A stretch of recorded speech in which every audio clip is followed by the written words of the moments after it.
Good evening, everybody. My name's Trevor Tim. I'm a student here at New York Law School. And on behalf of the school, I'd like to welcome you to what should be a truly unique and excellent panel. We have four of the leading experts in the country on what has become one of the most important First Amendment cases in recent memory, WikiLeaks. As many as you may know, a little more than 3 months ago, WikiLeaks released classified State Department cables and what the Guardian's editor-in-chief called one of the greatest journalistic scoops in the last 30 years. They've released 6,000 so far in conjunction with many major publications. And pretty much every day you open the paper, you're going to see something that is according to the State Department cables. They've been credited with helping spark the Tunisian revolution. They've been instrumental in reporting on Egypt. Just last week, it was revealed that the U.S. had warned Japan about problems with their safety at their nuclear plants. And even over the weekend, the U.S. ambassador to Mexico was resigned because of the WikiLeaks cables. Now, it's important to note that classified information is often leaked to newspapers, and it's printed fairly often as well. Yet, leakers are rarely arrested, and a newspaper has never been prosecuted under the Espionage Act. But a lot of U.S. senators have been saying that Julian Assange, the founder of WikiLeaks, doesn't deserve First Amendment protections, and they've proposed new laws that would criminalize publishing classified information. Vice President Joe Biden's even gone as far as to say that Julian Assange is a high-tech terrorist, and there's reportedly a grand jury investigating Assange for violating the Espionage Act in Virginia right now. So the panelists are going to talk about questions of that nature. Is Julian Assange a journalist under U.S. law? And how far does the First Amendment go in protecting publishers of classified information? And just one other aspect of the story that's been kind of forgotten until recent days is the aspect of Bradley Manning, the Army private who originally leaked all the information to WikiLeaks. And many concerns have been raised about his treatment lately. He's been held in solitary confinement for 23 hours a day in maximum security prison.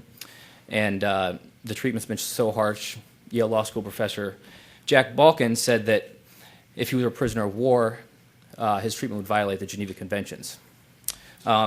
Just last week, State Department spokesman P.J. Crowley had to resign because he called the treatment of Manning ridiculous and counterproductive.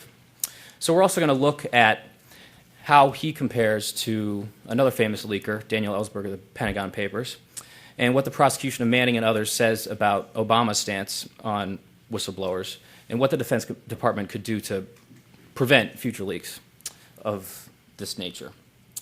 For those of you watching on the webcast, you can ask the panelists questions on Twitter. Just use the hashtag pdfleaks. And I actually also run a Twitter account called WL Legal, which I tweet about WikiLeaks and the law news, and so I'm going to be live tweeting the event as well. So with that, I'm going to pass it along to the co-founder of Personal Democracy Forum and our partner tonight, Andrew Richet. Thanks. I'll be short. Thank you, everyone. So this is a third in a series of events that Personal Democracy Forum has been hosting in regards to this subject. If you're curious about the previous panels, you can find them by going to our site, personaldemocracy.com/pdfleaks, and you'll see some about 3 hours worth of content from the two previous symposiums on this subject. But I'm here mostly just to remind you that PDF, it's coming up June 6th and 7th, held at NYU Skirball Center. It will be probably our largest event ever. Finally, after 7 or 8 years, Mika and I have people calling us up saying, hey, we finally get what you do now that WikiLeaks has splashed onto the stage, as also in what's been happening in the Middle East in a way people are using social media. But Personal Democracy Forum is focused on how technology is changing politics and governance, and I can't think of a better subject than this particular one, and we're very grateful to our panel. And last but not least, I'm going to introduce you to my partner, Mika Sifry, who, for those of you who don't know, just published a book called WikiLeaks and the Age of Transparency, which I recommend you also Google and check out online and buy if you can. So without further ado, We'll have a question and answer session, and we'll also stick around a little bit afterwards for any of you who want to continue to talk. Thank you very much. Thank you, Trevor, also in the New York Law School, for hosting us. Mika, take it away. Thanks, Andrew. Is this on? Hello? Okay, you can hear me. Good. Hi. Okay, I'm going to do this from sitting here. Our panelists have the option to go up to the podium if they prefer, or we'll all do it from being seated. Thank you, Trevor, for really doing all the hard work of putting this together, and the New York Law School and the Institute for Information Law and Policy for hosting. We're really excited to be able to do a symposium that really focuses on the issues raised by WikiLeaks in the legal framework. And we have a really terrific and diverse group of speakers who I'm going to introduce now. Just a word about the sort of format for tonight. We've asked each of our speakers to prepare no more than 10 minutes of opening remarks. And then I will, as moderator, try to enforce that time limit, and also maybe take a few minutes after that first round to ask them a few questions and allow a little bit of time for reactions to each other's remarks. But the goal is hopefully by about halfway before the end of tonight to be able to open things up to you.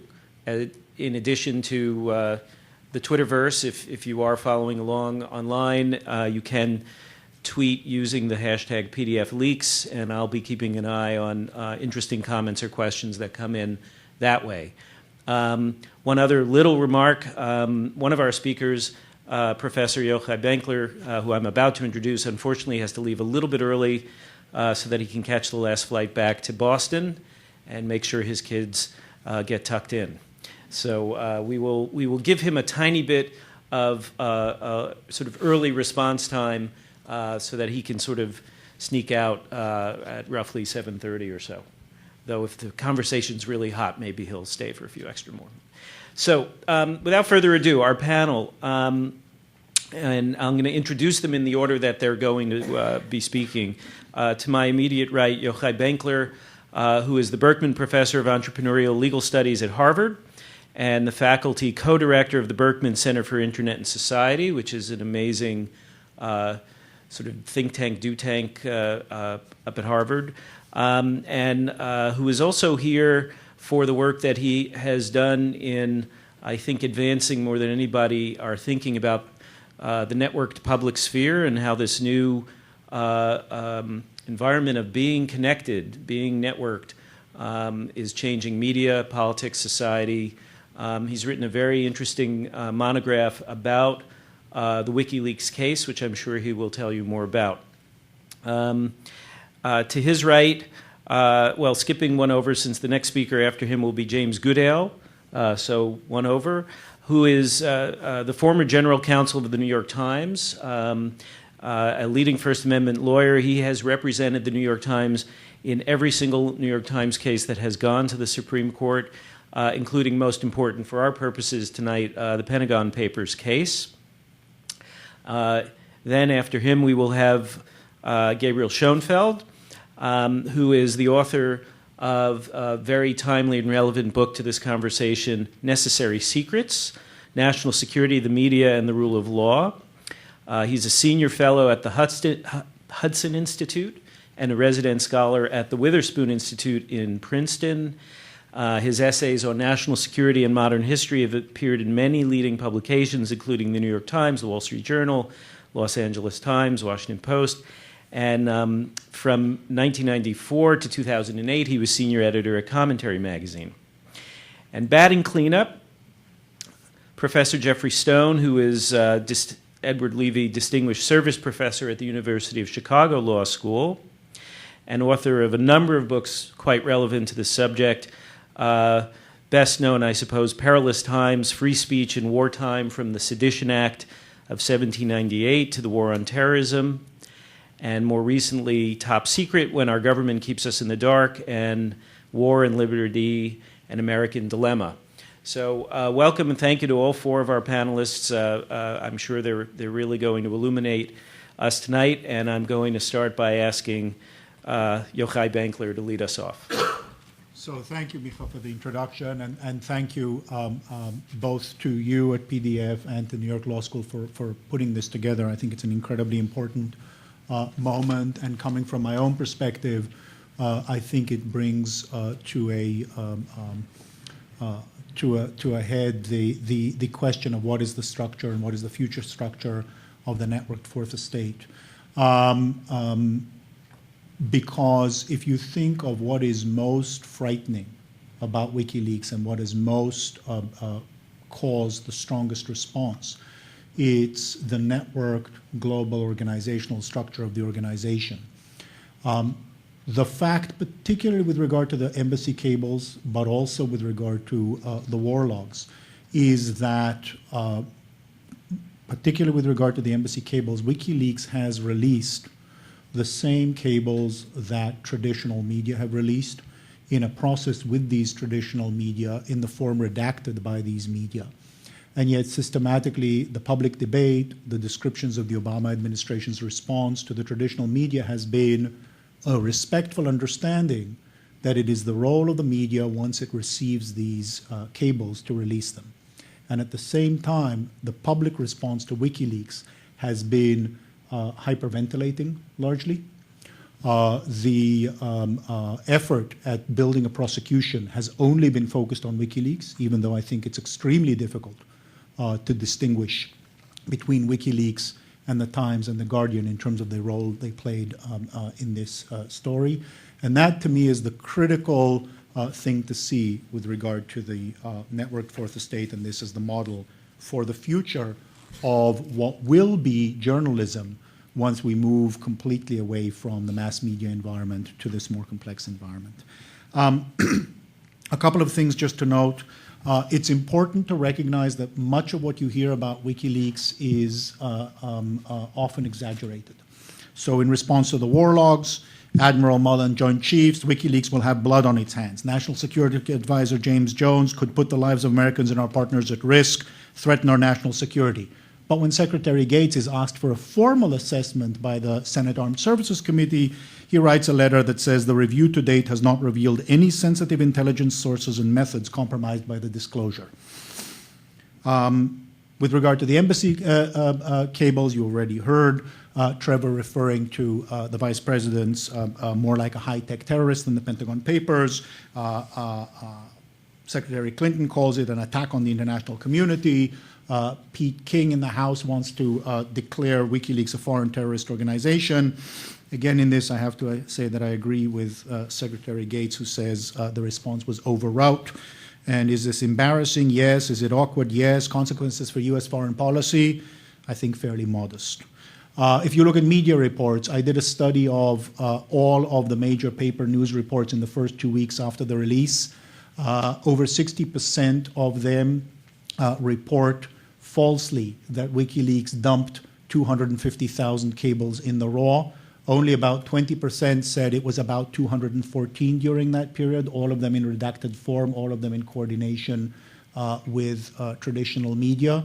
So you have to be very cautious about what you hear as the facts that underlie the story. We can go later into what's important or not important about these cables. Certainly the fact that the U.S. knew and knows that Iraqi forces loyal to the Prime Minister Maliki torture people they disagree with and do nothing about it seems to be important. Related to Bradley Manning, the person who allegedly leaked the procedures, this is the one little piece of information that maybe we have from, given how little we have, is that looking at that seems to have been at least reported the breaking point that made him decide, if in fact he did, to leak.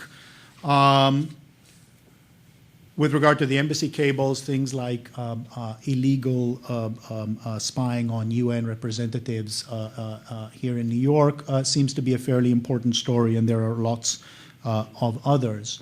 Not to say that there aren't costs, and I'm sure others will raise them, and I obviously recognize them. And for example, the fact that we lose an ambassador to Mexico is certainly something to be a cost rather than something to be celebrated. There's expertise, there's serious professionals who we lose. There's no reason to pretend as though there are not real costs, even if we think that what WikiLeaks ultimately did was the right thing. We have the question of what's the appropriate standard. Allow me to read from Justice Stewart from the Pentagon Papers case, as though written for here. It is elementary that the successful conduct of international diplomacy and the maintenance of the effective national defense require both confidentiality and secrecy. Other nations can hardly deal with this nation in an atmosphere of mutual trust unless they can be assured that their confidences will be kept. And within our own executive departments, the development of considered and intelligent international policies would be impossible if those charged with their formulation could not communicate with each other freely, frankly, and in confidence. However, we are asked quite simply to prevent the publication by two newspapers of materials that the executive branch insists should not, in the national interest, be published. I'm convinced that the executive is correct with respect to some of these documents, but I cannot say that disclosure of any of them will surely result in direct, immediate, and irreparable damage to the nation or its people. That being so, there can, under the First Amendment, be but one judicial resolution of the issues before us. With regard to prosecution ex post, obviously we have the clear and present danger rule.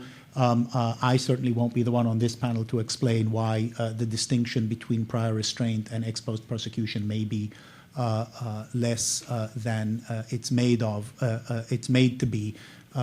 In the paper, I cite Jeff quite extensively on that particular point, so perhaps I shouldn't be the one talking about it. You can't really distinguish between WikiLeaks and the New York Times. And let me focus not on the issue of foreigners as opposed to not foreigners, whatever the concerns are about protections for foreigners not on U.S. soil. If you're talking about a trial in the U.S. and the First Amendment is what's at stake, there's no question that it applies.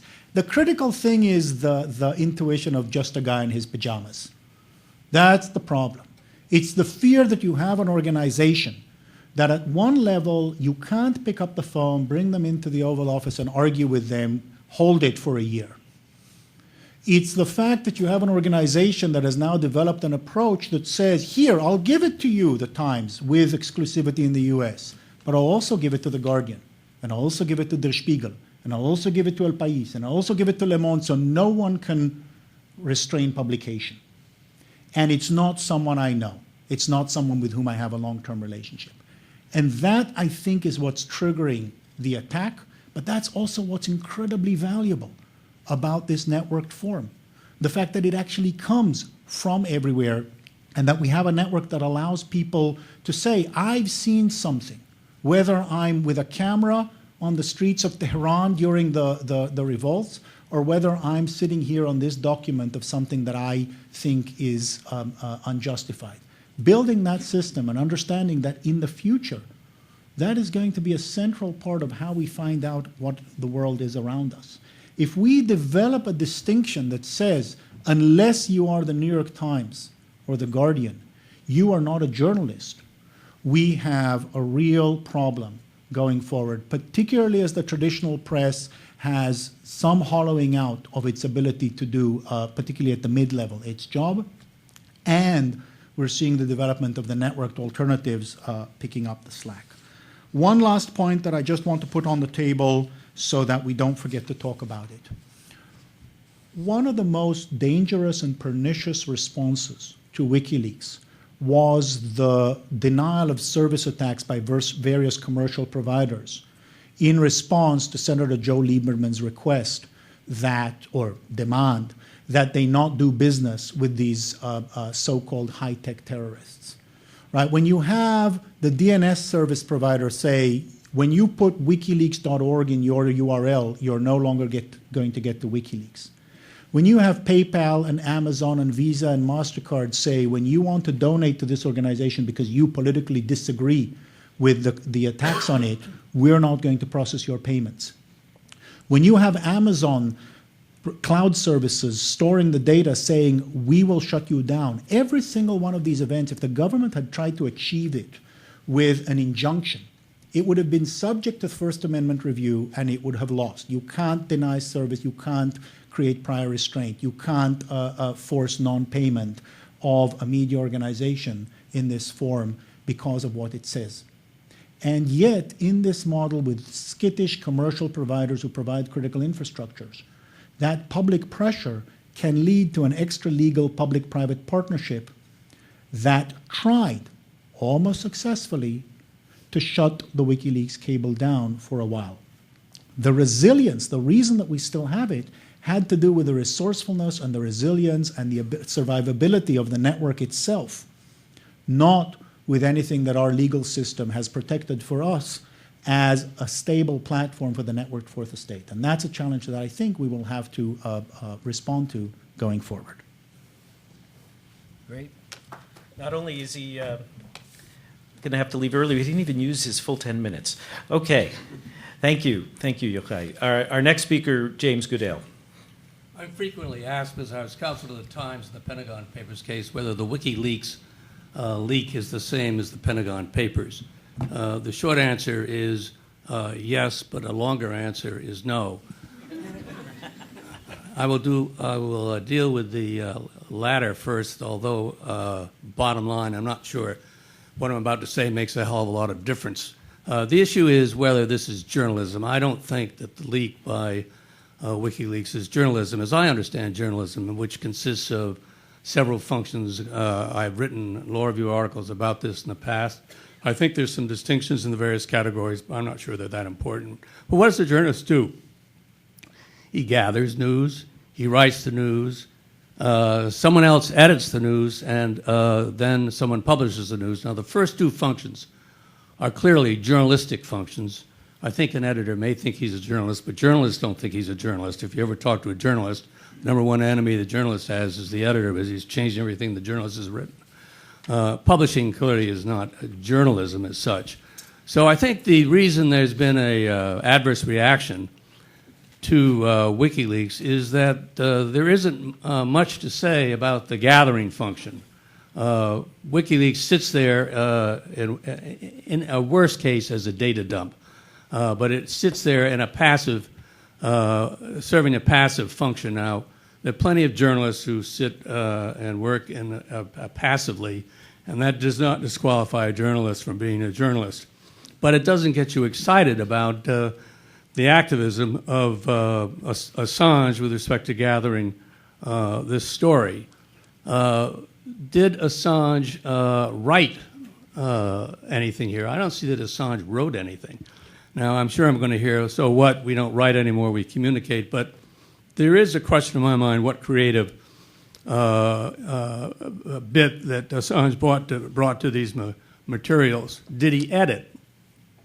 Well, I think you can say that Assange edited because he's chosen to give certain materials to certain publications, and he's held back others. But he does have a threat that if for some reason he's taken away, that there's a decrypt that will issue everything. So that takes a little bit away from his editing function. Is he a publisher? Yes. And that's what really counts. And I think that's what the previous speaker said. But journalists really don't think of themselves as publishers and vice versa. So the way I analyze this case is that Assange is a publisher. And it seems to me it's a pretty easy case for that because he has a website, and it seems to me anyone who has a website is a publisher. We've agreed about that, it seems to me, ever since the net came along 15 years ago. And more to the point, there's no way to distinguish what Assange has done as a publisher from what the New York Times has done as a publisher, because they've published the very same things.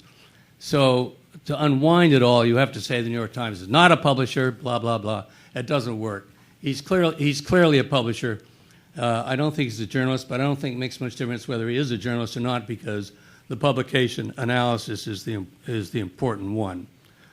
The next question comes up with respect to the Pentagon Papers. Is it like the Pentagon Papers legally?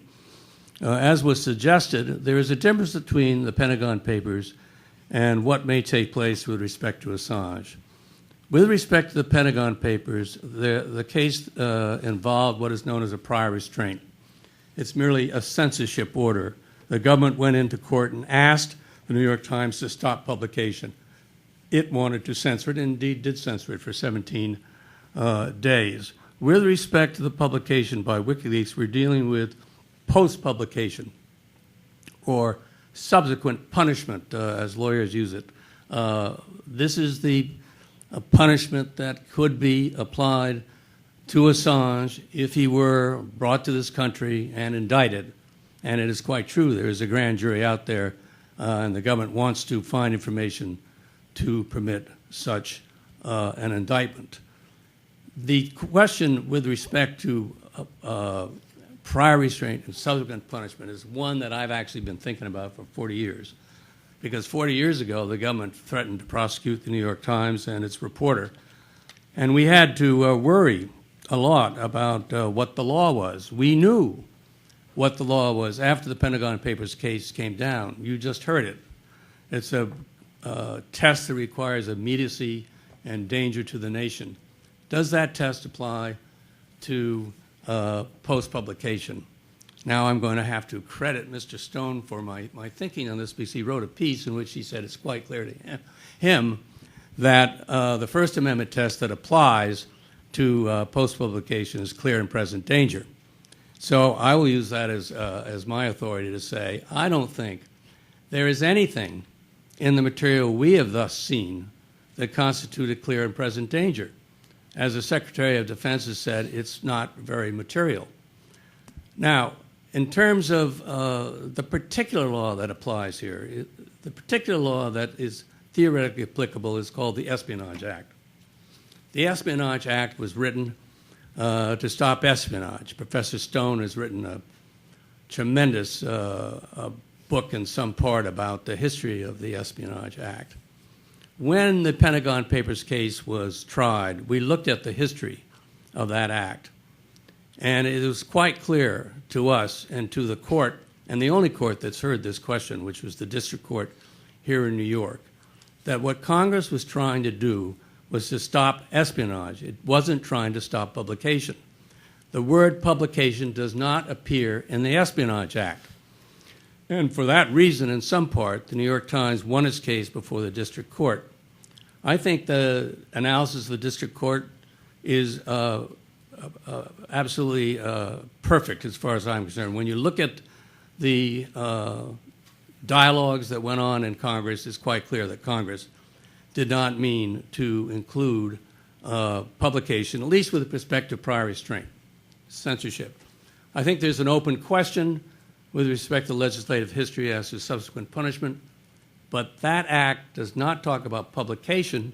Since it does not talk about publication, it seems pretty hard for me to see how it could be applied to Assange, which is a post-publication case. There's another little constitutional quirk here that I will just throw up, and maybe Jeff Stone can talk about it. But if there's no statute that applies, let's say the Espionage Act doesn't apply, where does the law come from that would permit the prosecution of Assange? I would think maybe that the government would have a hard separation of powers problem in prosecuting Assange if they can't point to a law that permits that, and which makes it another reason why I think the prosecution of Assange is going to be very difficult. Now, you all ought to know that the government is not giving up on this. The government has said it's going to prosecute Assange under the Espionage Act. It then said, well, we're worried about the Espionage Act. We now want to prosecute him for conspiracy. And that investigation is going on right now, and I don't expect it to end. To sum up, I am not one who ignores the costs of the Assange leak. If we say that we can have a data dump or a potential data dump of just tons and tons of material, it's very hard to see how any institution, including this one and other institutions in the United States, can function. But I don't think it's fair to blame Assange for what I believe to be the faults of the government. The government should have kept the material secret. I've got a piece in the Daily Beast this weekend that says how that can be done. And it seems to me if the government wants to stop the leaks, it ought to stop the leaks and not prosecute Assange. Great. Thank you. Another speaker who comes in under the 10-minute mark. We have to give them kudos for that. Great. Our third speaker, Gabriel Schoenfeld. Thank you very much. Thank you very much for the opportunity to appear here to talk about this very timely question. I think the WikiLeaks case and other dramatic leak cases of recent years bring to the fore a very basic question about the workings of our society. And the question is, who decides in a democracy what should be kept secret and what is not? Now, it's obvious that openness is a vitally important principle for a democracy. Free discussion of ideas and informed consent rests on an informed public. We have a First Amendment, we have a vigorous press to protect this open discussion, we have laws on the books like the Freedom of Information Act that have made the United States into probably the most open society in the history of the world. Now, at the same time that openness is so critically important to the operations of our democracy, so too is secrecy. Now, it's obvious that even like the very ordinary workings of government, decisions made in the Department of Agriculture about personnel or contemplation about different subsidies for wheat prices and or what have you, are all going to be taken in camera. Those decisions are not subject to scrutiny, public scrutiny, except after the fact. When you turn to the area, the most critical area for government, the protection of our common defense, it's also obvious that secrecy is exceptionally important. If we telegraph to our adversaries around the world the means by which we are waging war, the secret programs by which we're, for example, tracking al-Qaeda finances, we will put ourselves at risk for subsequent terrorist attacks. Now, I think it's also obvious that in our democracy that we have a system that protects secrets, but that it's grown a little lush, and there's vast, I think we all agree on this panel, overclassification and misclassification. And certainly that means there's a problem there that has to be addressed, and the press or organizations like WikiLeaks can play a vital role in bringing such abuses to light. However, at the end of the day, the public, there are two views here about who decides. Is it the press? The press maintains that they have the final decision here about what should be published or what should not, or Mr. Assange is maintaining that he is the ultimate arbiter. But there's another view, which is the view that the American public decides. And in fact, the American public has decided. It's passed a number of laws, 4 laws in particular, that protect certain kinds of secrets from publication. And these laws are on the books, and I think they're vitally important to our security, and they should be enforced. And I think there's a question then whether they are constitutional. And this, of course, I think has never been decided. The Pentagon Papers case, as both other previous panelists have pointed out, was a prior restraint case. We've never had a direct prosecution of a paper for publishing secret materials, but there was one attempted prosecution, and it's vitally important to this discussion about WikiLeaks. And that attempted prosecution took place during World War II. The Chicago Tribune published a story just, I think, a day after the Battle of Midway, revealing that the United States was breaking Japanese codes. A grand jury was impaneled to hear evidence against Colonel McCormick, the publisher of the Chicago Tribune, and no prosecution resulted because the government noticed that the Japanese had not changed their codes in response to this story, and to avoid calling further attention to a story that the Japanese had seemingly not noticed, the prosecution was dropped. However, there can be no blinking the enormous damage that would have taken place had the Japanese learned of that we were breaking their codes or acted upon that. It would have been damage that would have cost thousands, perhaps tens of thousands of Americans their lives. And I think a democracy like ours should and has the right to protect itself against journalists who would put damaging secrets in the public record. Does that mean that journalists should never publish secrets? Of course not. But it does mean that they should do so under the rule of law. And if the government, ultimately this would be a question then that would come to juries. If a government prosecutes a journalist, the journalist would claim that what they're doing is protected under the First Amendment, and it would be tried and would go through the appeals process and ultimately go to the Supreme Court. But it's not, I think, up to ultimately journalists to make this unilateral decision about and claim the right to be above the law. I'll rest there. Okay. Batting cleanup, Jeff Stone. So Gabriel's right. The key question is who gets to decide. And so it's useful to begin by noting that if you were writing on a clean slate, and the question is, when can the government restrict speech? One would presumably say, well, if the value of the speech to public opinion is outweighed by the harm caused by the speech, that it makes sense that the government should be allowed to restrict the speech. Now, as we've seen, we don't apply that test, even though it's perfectly logical. Instead, we say that the government has to prove a clear and present danger of grave harm before it can restrict speech. So a critical question is, why do we go from the logical standard of balancing the value of the speech against the cost of the speech to this much more extreme approach, which limits dramatically the ability of the government to pursue its own legitimate interests? And the answer to that question is something that we learned over 80, 90 years of American history. And what we learned basically is that all of the pressures lead to the over-restriction of free speech. That if you try to assess whether the harm caused by speech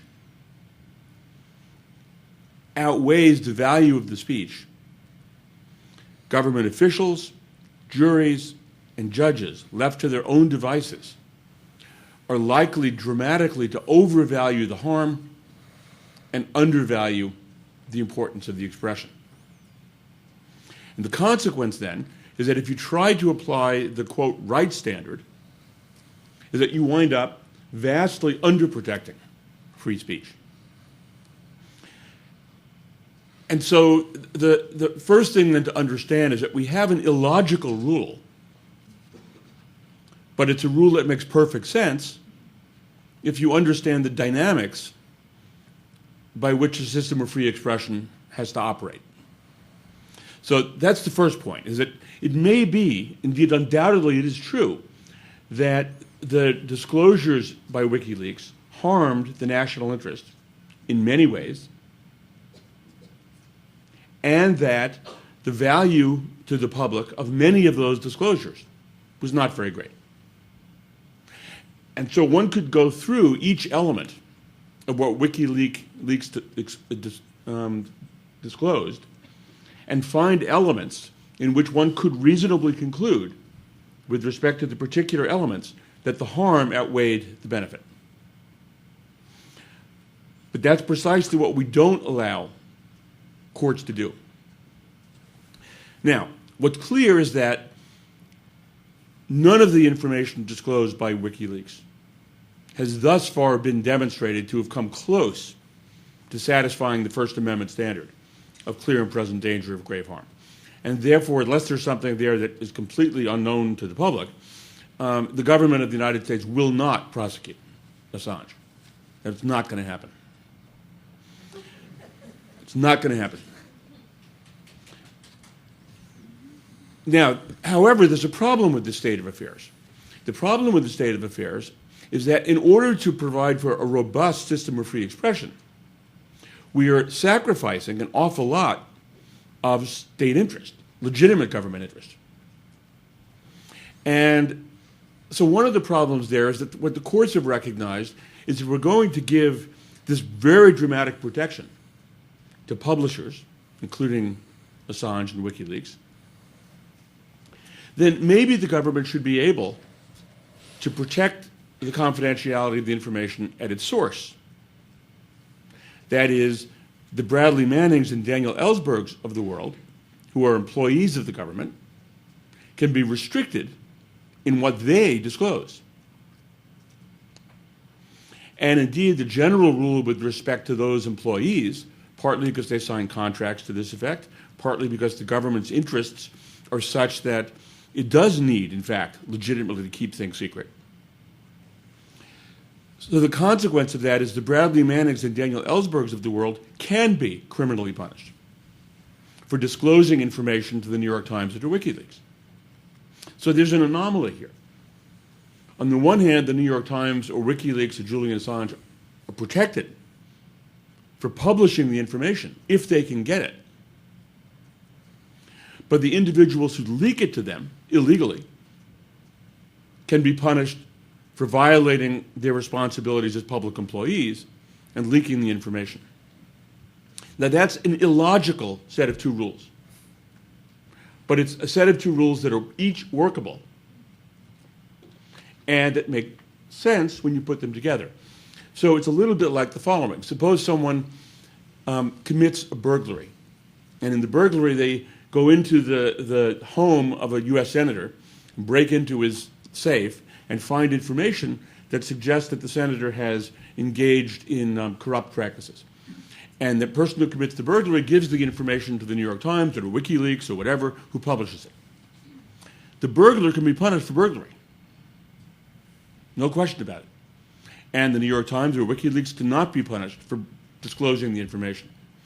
So what that basically says is that if the government wants to keep information secret, it has to do it at the source. And the problem we have, as has been noted already, is we have vast overclassification. And the consequence of that is the government can't effectively keep it secret. And the solution to the problem is for the government to pay much greater attention to what secrets it really needs to keep. And as Jim Goodell said, to then figure out how to keep those secrets and not to wildly overprotect by overclassifying in a way that makes it impossible to keep secrets in the first place. Am I under my time? You're under your time. Good. Okay. You're done, though. Thank you. Great.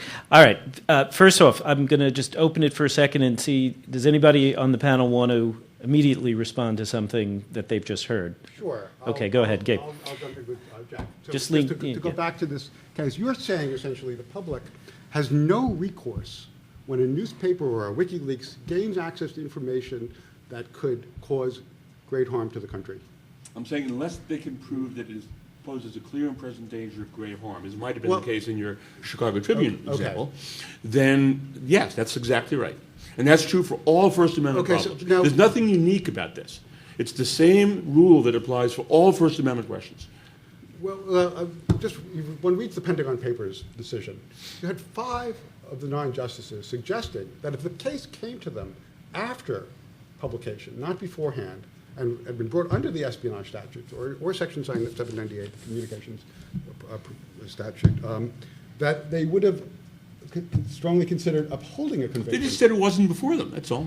No, but they suggested that if it had been, if it did come before them, they would uphold the. No, they did not say that. They simply said that issue was not before us, which it wasn't. Would that issue be raised if they prosecute now? I mean, in the case that we're That would be actually the question that discussing. would be raised. But I'm not arguing that the Pentagon Papers case and the clear and present danger standard, I think, are basically the same test. I think that in practical effect, that they merge into one test. And the fact is, the Pentagon Papers decision was 39 years ago.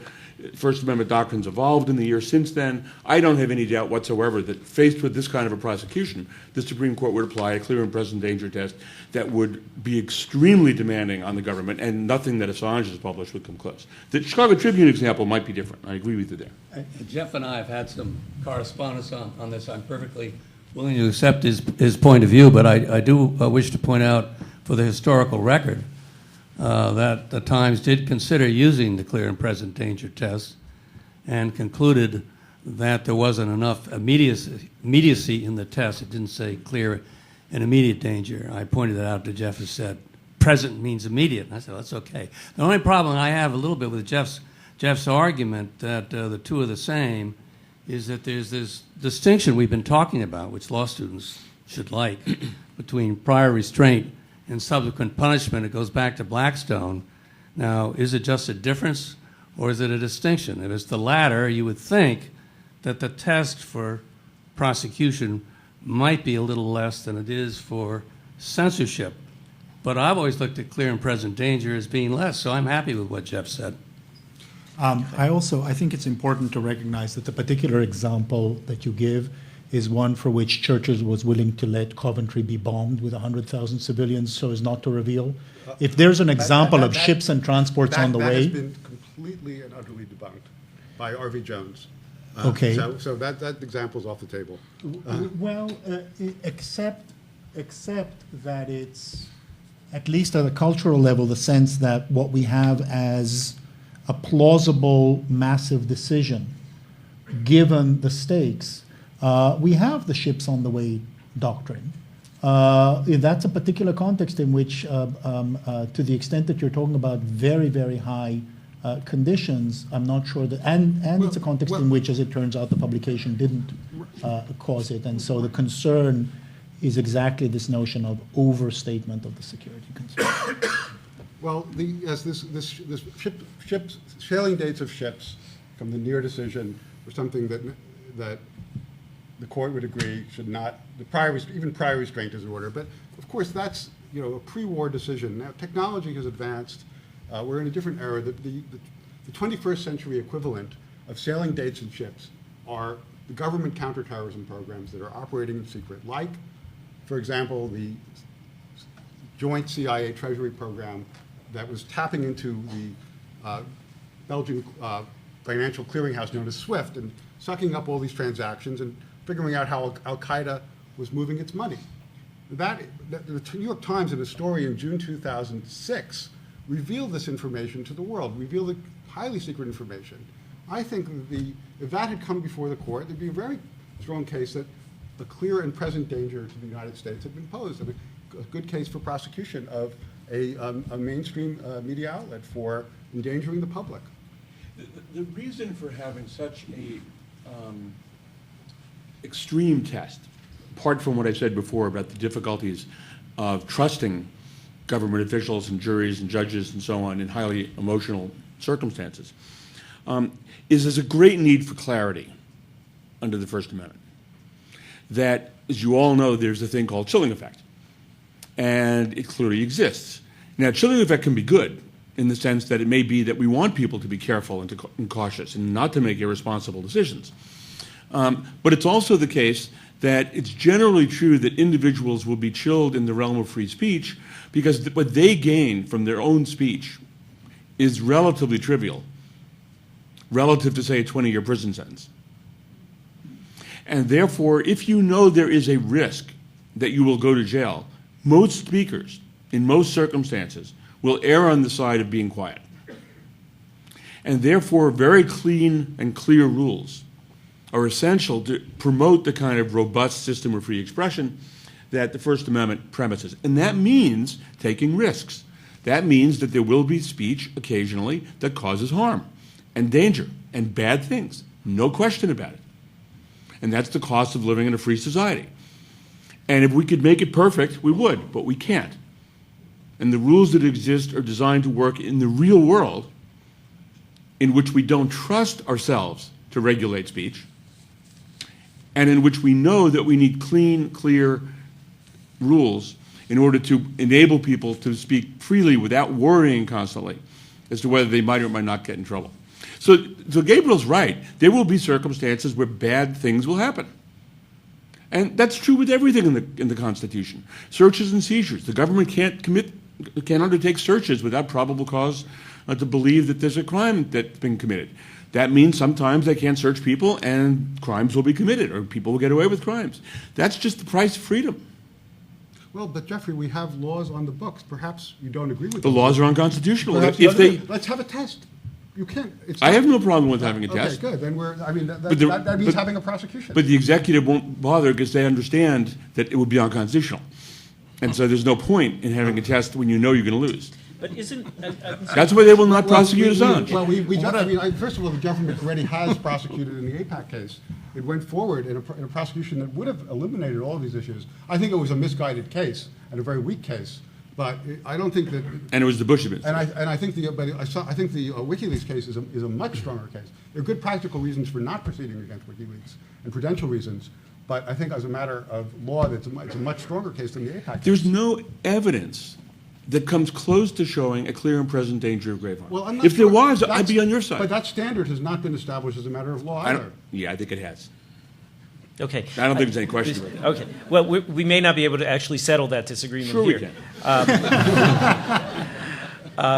But I actually wanted to see if I couldn't get the three of you to address Yochai's point about the way the internet destabilizes this delicate balance, or this concept that people will act in a more judicious way, and that maybe that's a good thing that they do. And certainly, if we had an editor from the New York Times up on the panel, they would describe the process that they go through as they weigh whether or not to publish these sensitive stories. And I guess in fairness to them, they would admit that it's not a perfect process either, and sometimes they decide to publish and then people criticize them for having gone too far, and other times they decide not to publish and they're criticized for holding a story when they should have published it sooner, as in the case of the illegal wiretapping story, which has gotten Bill Keller all kinds of grief. But I wanted to ask about Yochai's point, which is that what the networked fourth estate, in his terms, seems to be doing to this delicate balance is destabilizing it, because it is possible, even if Julian Assange doesn't blog in his pajamas, that people who do not need to have an ongoing relationship with a source the way the New York Times does, aren't even located in the United States, can do things now that are much more disruptive. And that seems to be generating this reaction that Yochai described, or overreaction, as he put it. So I'm wondering if you would comment on the way that the network, meaning the internet, changes this equation. Well, let me say I agree that it destabilizes. When you have a leak of this magnitude or putative magnitude, it makes decision-making process difficult. But my answer to your question is, we got to get used to it. The reason we got to get used to it is that what we've known in the past with respect to privacy of information is a thing of the past, and I would almost wonder whether privacy, as we've thought about it for decades, is gone too. There's going to be all sorts of information out there that we never saw out there before. I'm thinking of sexting, texting,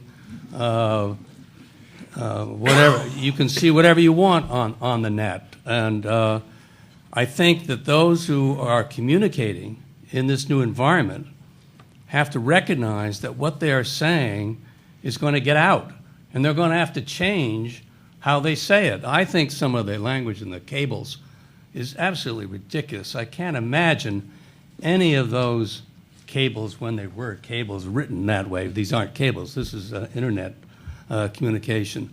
The internet has given us a sense of freedom without the same sense of caution with respect to what we say. And I would suspect that future diplomats will have to look at the WikiLeaks example and say to themselves, we aren't going to talk about Robin and whatever that was that they referred to Putin about. We're going to have to be more judicious, but it's going to get out, and there's probably not going to be any way we can stop it unless we get a really super security system, and I wonder if even that's going to work. Jeff, okay? Well, I think a lot hinges on whether this is a one-off instance or not. I mean, we have one relatively very low-ranking official, government or military official, putting a very large, first of all, having access to a very large volume of information, and then at great legal jeopardy to himself, passing it along, if he indeed is indeed the perpetrator, to WikiLeaks. this whole discussion is based upon the actions of essentially two people, Julian Assange and Bradley Manning. This is not a mass phenomenon yet, and it's. Well, are you aware of the case where Anonymous, somebody from that sort of amorphous collective, hacked into the security firm H.B. Gary, which thought it was in the process of exposing some of Anonymous's members, and what they have done is posted 75,000 raw emails from the leadership of that corporation on the internet. They didn't redact a thing. I mean, that's a bigger leak than any of the State Department cables.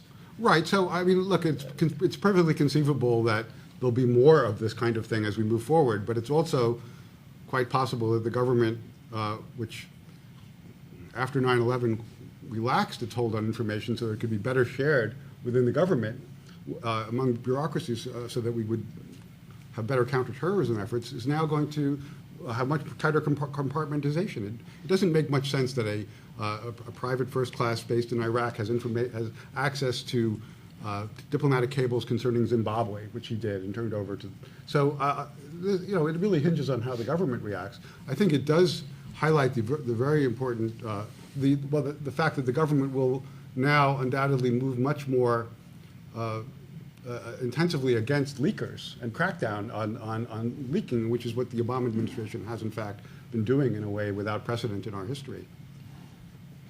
I mean, I agree that one of the key effects here is the government and others are going to want to have to take greater precautions to protect the confidentiality of information at its source, so people can't get at it. That'll happen. Won't be perfect, but it never has been.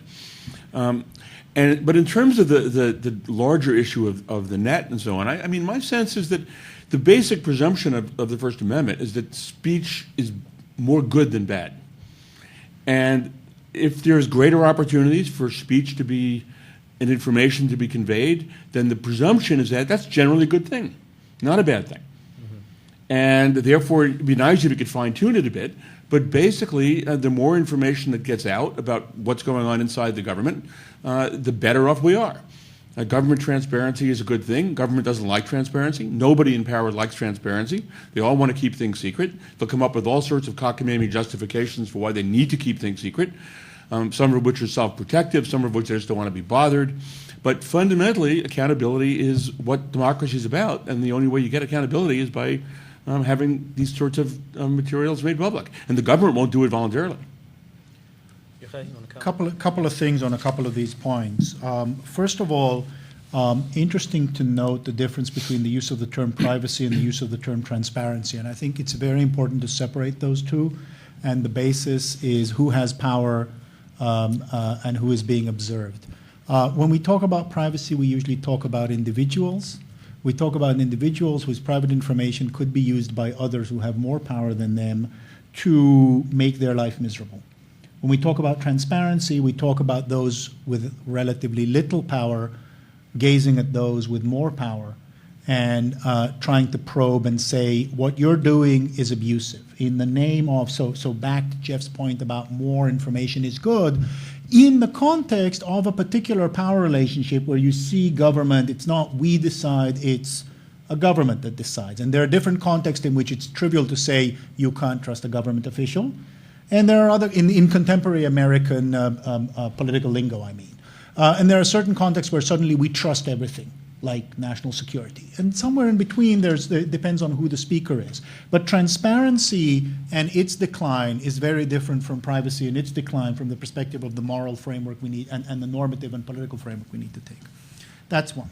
Second, just to put a plug for Micha's new book, if you want to see the relationship between WikiLeaks and the broader move to transparency and distributed observation of the government, that's the place to go look for it. Thank you. Copies will be on sale outside. And I'm taking no cut.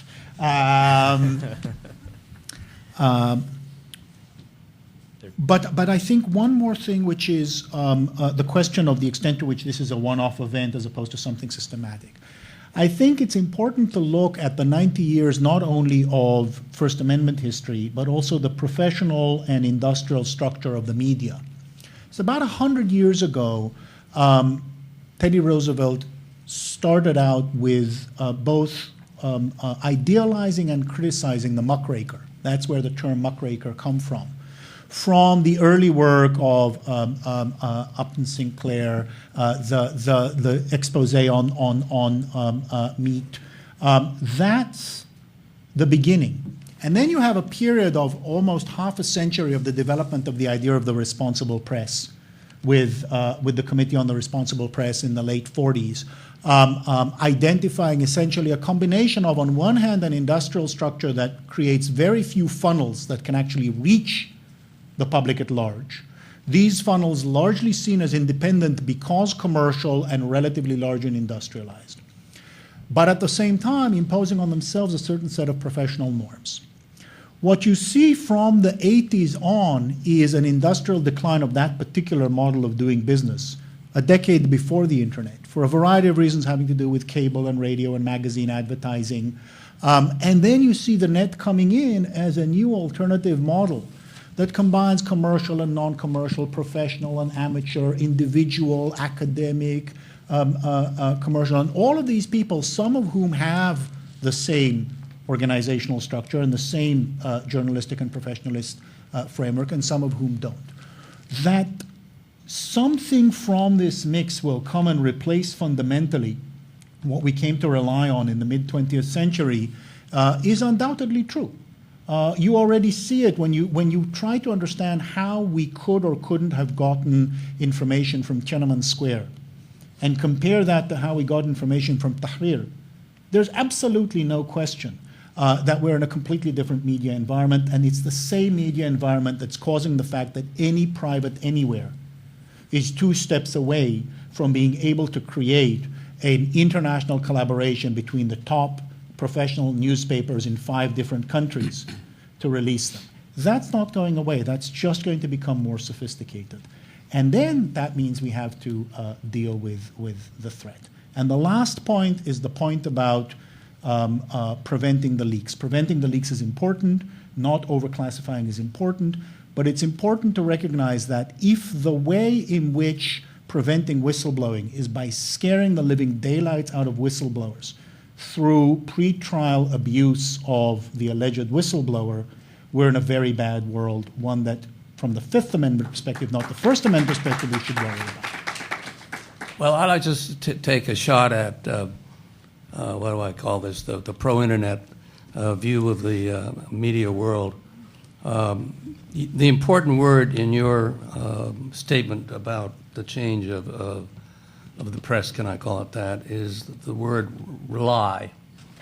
And for me, the big question is, can one really rely on the internet? It's very interesting, it seems to me, that no one would rely on what Assange had until he shared it with reliable media. So my working antediluvian thesis at this moment is that there is a place for the old-fashioned media to make sense out of the net so that people can rely on the net once they've made sense of it.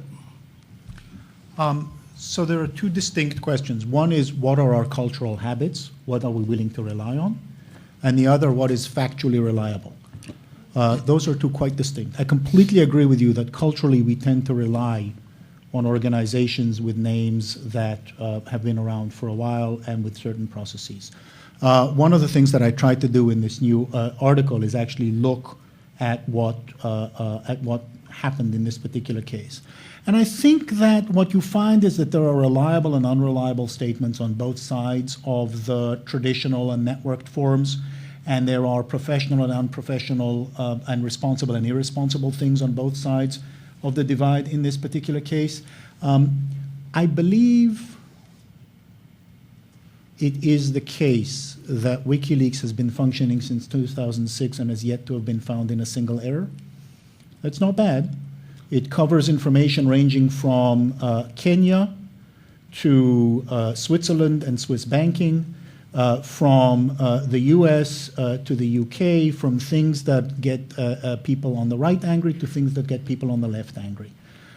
So that's not a bad record. And you can't talk about the internet as a whole, you need to talk about discrete players. You have organizations like factcheck.org or Media Matters that are enormously reliable and others that aren't. I find that a little bit, I mean, I take issue with it.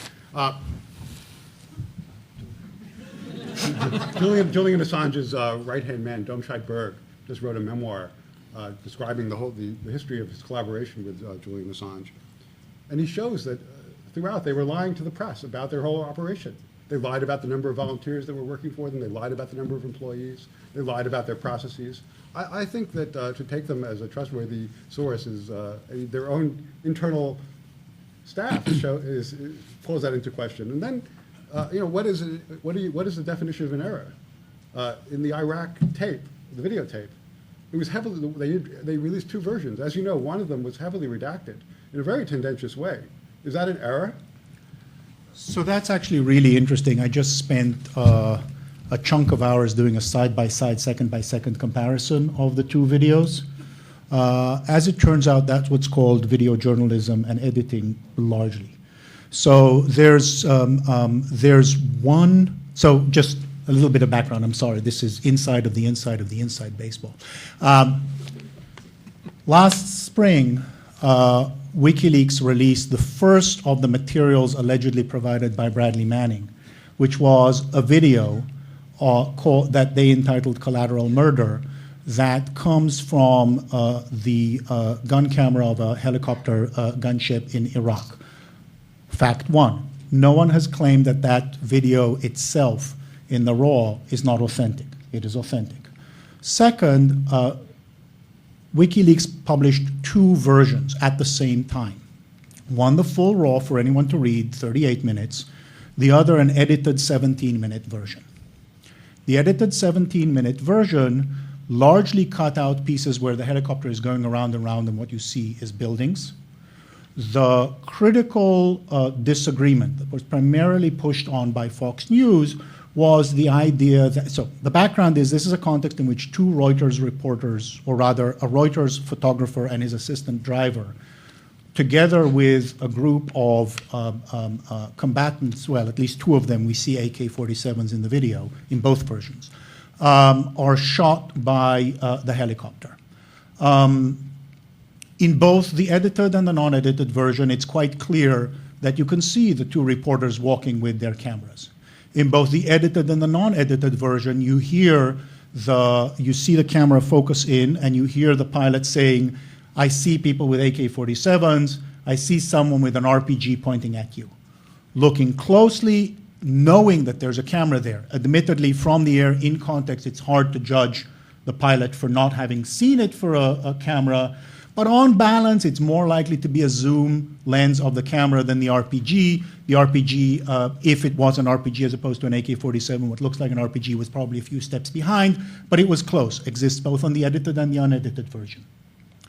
What's not in the edited version, for example, are 10 minutes that aren't related to the Reuters interview at the very end, where the pilots get permission to shoot Hellfire missiles into a building, into which a couple of armed people walked and then a couple of unarmed people walk.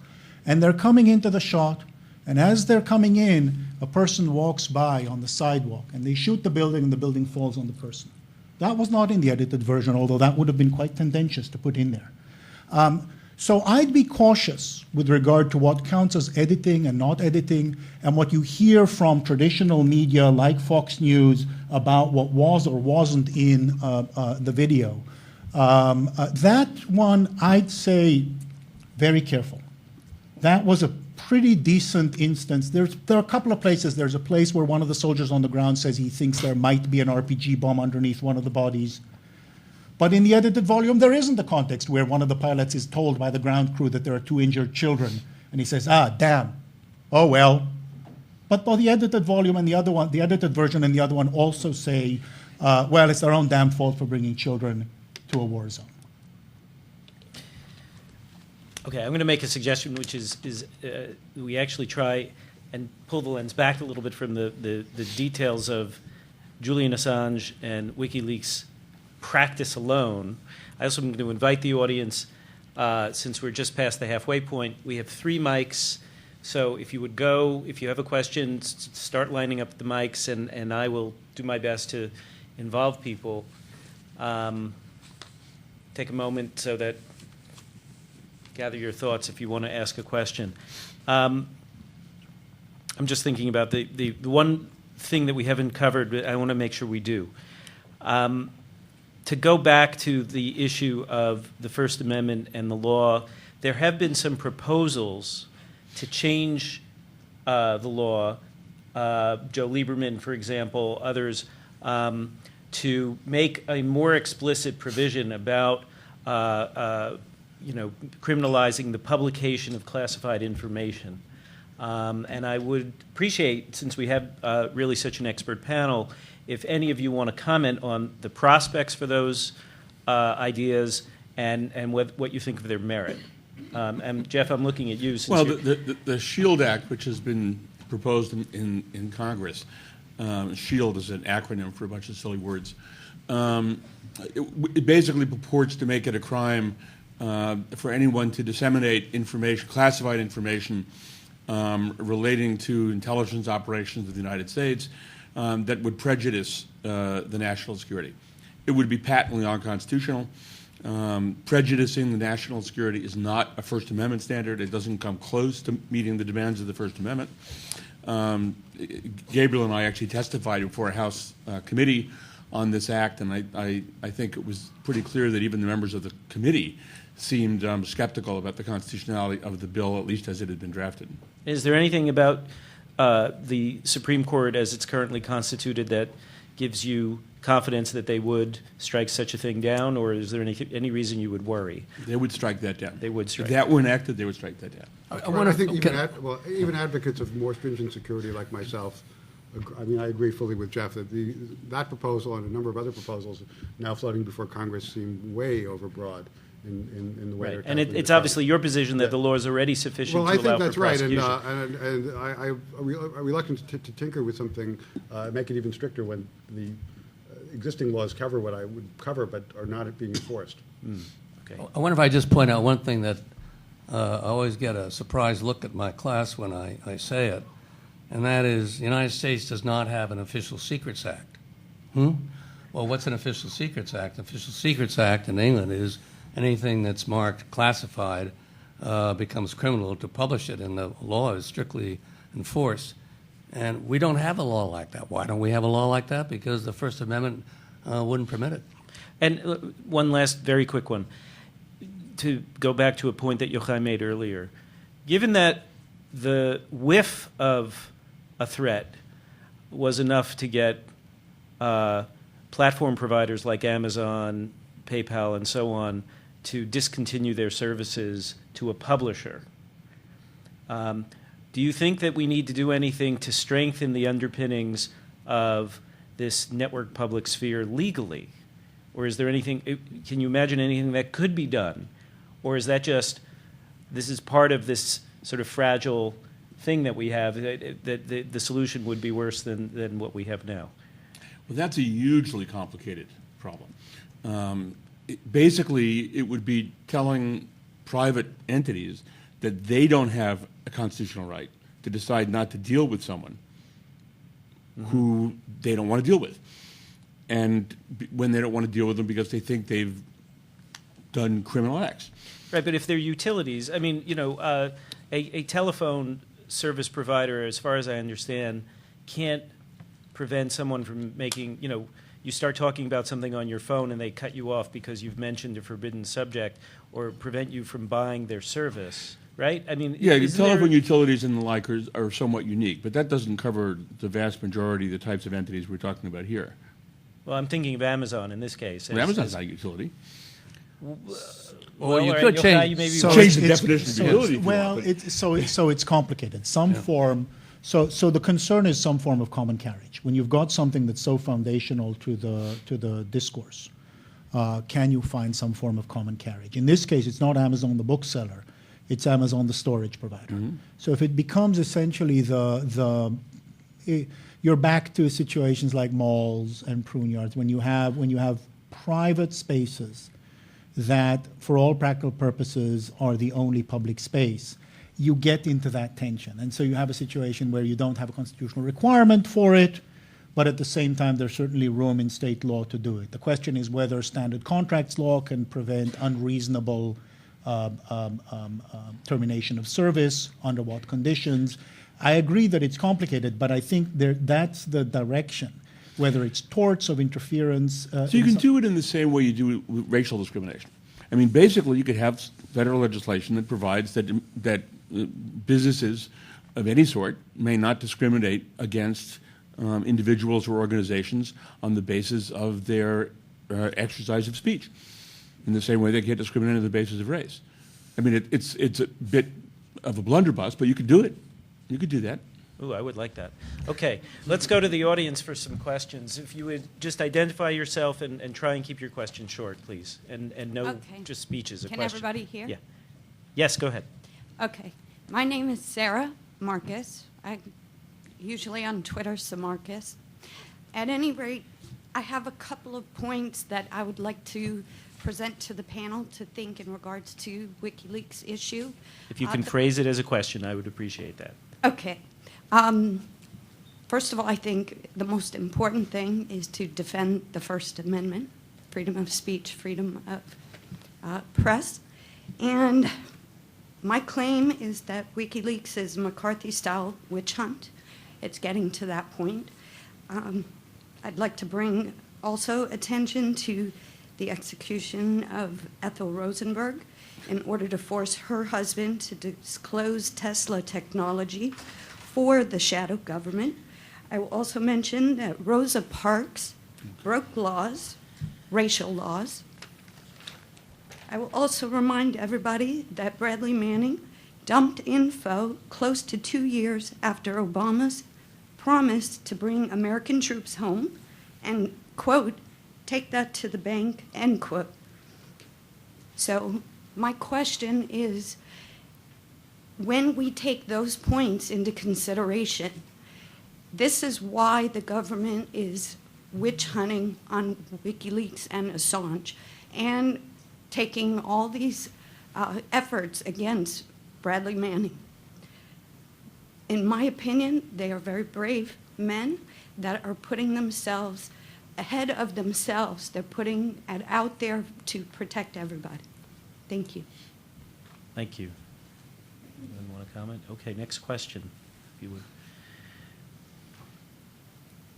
Hi, my name is Jason Caniglione, and I was going to direct this question to Professor Benkler as it relates to two of the things he said in his opening 10 minutes. And one was that WikiLeaks has sort of sparked a global movement around it, particularly among young people that are computer savvy. And two is how the media is going to move forward in the 21st century as it adopts technology that we have and that will develop. In a recent talk that's on the RSA's YouTube channel by Mazarov, he wrote a book called The Net Delusion, but his basic points are that the technology that WikiLeaks has will soon be, could easily be adopted by a much wider spectrum of media outlets, whether it be the New York Times or local newspapers that could deal with leaks, particular to New York. And I was just wondering if you could comment on how that process moving forward might happen, or whether that's a reasonable assumption to think that's where we could go, if other media outlets could replicate the sort of anonymous nature of whistleblowing to a WikiLeaks type organization. So without commenting specifically anything on what Yevgeny Morozov did or didn't say in this particular, I want to answer your specific question, which is the replication. So first of all, we've already seen efforts to create, whether it's open leaks that you mentioned, whether it's Brussels leaks. We've seen Al Jazeera open its new investigative unit that is structured on a leak basis and launch it with the Palestine Papers, which would have been huge news if it weren't that we were in the middle of an Arab Spring that changed the focus to other things. The New York Times in late January said it was discussing setting up a framework for allowing people to communicate secretly. And that does go a little bit back to the question of what counts as gathering information in this particular context. It's not quite passive, which is to say the design of a system that preserves the anonymity of the whistleblower, creating a set of systems that is sufficiently robust to even this very complex set of attacks. And finally, as we saw, and this became part of the idea for OpenLeaks in the future, is to take this and stabilize it, becoming a broker as between different players. That is to say, becoming the outlet that then communicates with other media organizations in order to make sure that the materials leaked don't get silenced, is a fairly substantial set of capabilities. And there's no question that others are trying to copy and replicate it. Not all of them will be as responsible. Some, as Micha was suggesting already with regard to Anonymous. It's a little bit reminiscent of the music industry. In 1999, MP3.com set up a framework that the music industry came down on them like a ton of bricks. I bet you 5 years later, if they could have MP3.com, one site where everybody has to take their CD that they bought and upload it in order to get information and then paid, they'd love to do it. And they had Napster. And still there was one server you could charge. So they shut that down. So they got Nutella. They got a completely irrepressible system. I think we're seeing that with a 10-year lag in journalism. Great point. Okay, over here. If you have a question, go to a mic so I can, yeah, go ahead. Hi. I guess going along with that, I mean, you raise a point that people are doing this, but say Bradley Manning didn't exactly keep it a secret what he was doing. What was to stop him? I mean, yes, he gave it to WikiLeaks, but what was to stop him from, say, forming his own website and then just emailing all his friends a link and then the next day it going viral? I mean, if that's the case, this may be extreme, but is there in the future even going to be a need for, mainstream media if everybody can just throw something on the internet and get the news out in that way? I mean, it seems like that's sort of the direction we're moving in. Well, I don't think that's the way. I don't think that's the way news gets out. You ought to ask, or one might ask oneself, how does the news every day play? Who decides what's going to be the lead story? Who decides what's going to be the second lead story?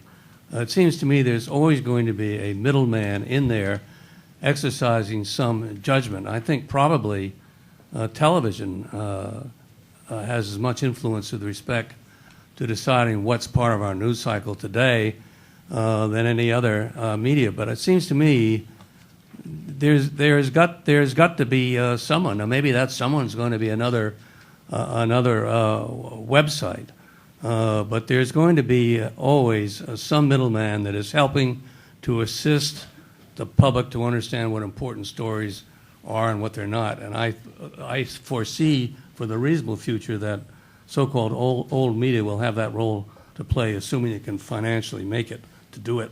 Well, if I could add, it's not only that, but the fact is that we have some 3 million people in the United States who have security clearances, secret security clearances, and some 800,000 who have top secret clearances. And those people have signed agreements and made promises to protect that information. And when they violate those promises, they can be prosecuted, and Bradley Manning is being prosecuted. So I think there's going to be a reluctance among people who watch the fate of Bradley Manning or watch the fate of some of the other leakers to just go dump information on the internet. It's not a cost-free action for those people, and rightly so. Go ahead. I also just think that it's the lesson from this is that there's a complicated and difficult relationship that's developing between more traditional organization and more networked organizations that together are actually, to some extent, helping each other out. I think what was interesting about this was actually the collaboration between WikiLeaks and the traditional media, however difficult it's been. And clearly from reading everybody's responses, this was not easy to do. Cultures are very different, styles are very different, but the combination of having the platform, having the cables out there, but at the same time, multiple organizations, having the professional judgment, having the visibility to raise the salience. It's actually what you see is an emerging collaboration between the networked and the traditional models rather than a displacement. Okay, there's actually a pair of questions here on Twitter from someone named Greg L. Bean that I want to pose to the panel. They're sort of related. The first one, he says, question for Jeff Stone: is there no valid instance when an employee can leak something, say if it exposes corruption? And similarly to James Goodale, is it valid to keep secrets when the government is acting criminally? So if you could limit that sort of... Sure, there are limits on the extent to which the government can impose conditions on its employees. For example, the government can't say if you work for the government you can't have an abortion, or you can never object to an unconstitutional search. So any restraint that the government puts on its employees in this regard has to be reasonable in the circumstances and given the function that's involved. There's, I think, no way the government could constitutionally punish an employee who leaked information that revealed unlawful conduct on the part of the government, or that leaked corruption, which is basically the same thing. But they do, they are prosecuting people right now for those kinds of leaks, aren't they? Not to my knowledge, are they? Well, on the Drake case, you could say in the Drake case they're doing that. You familiar with the Drake case? It's disputed whether the action, in fact, is Well, right, so that's a illegal disputed act. course, So right. just because a government employee asserts that a government program is illegal does not make that program Right, illegal. a court has to decide whether Right. it was in fact illegal, right. Okay.